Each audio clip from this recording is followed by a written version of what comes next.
À la fin du parcours commun, Andruhet est en tête avec 1 minute 44 secondes d'avance sur Anderson. La véritable compétition se fait jour entre les pilotes français eux-mêmes.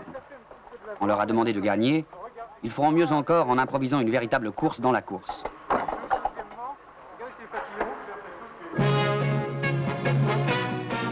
Le rallye de Monte-Carlo s'achève. Premier, Andruhet Biche. Deuxième, Anderson Todd.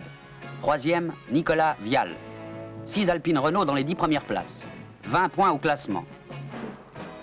Près de 4000 km de route, de pistes, dont 1200 km d'épreuves spéciales. On considère à juste titre que le vainqueur au Maroc est un champion du monde en puissance. Darniche le sait, et il remporte les 5 premières épreuves spéciales, dont 4 devant Terrier. 2 mois plus tôt, dans le rallye du Portugal, sur un parcours très ingrat, Alpine avait déjà confirmé son avance avec la victoire de Terrier. On savait que la berlinette avait du mordant. On allait découvrir ses qualités de résistance et la robustesse d'organes essentiels dont 90% sont dérivés des productions Renault de grande série.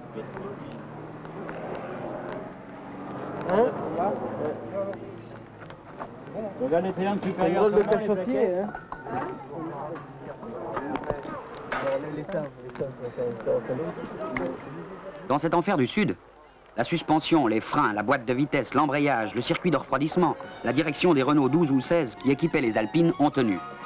Et ce n'est pas le moindre aspect de cette éclatante victoire.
Alpine Renault terminera l'Alpenfahrt autrichien avec 112 points au classement.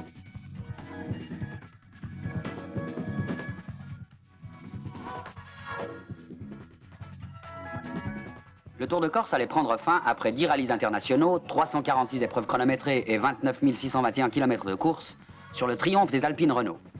Nicolas Mahé se classait premier, Piot de Alexandrie second, Terrier Calvart troisième.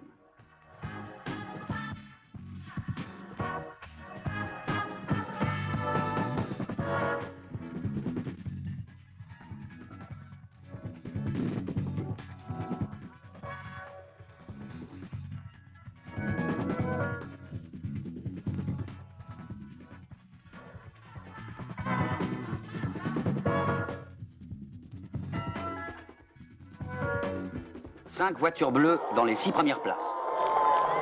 Le championnat du monde des rallyes 1973 n'est déjà plus qu'un souvenir.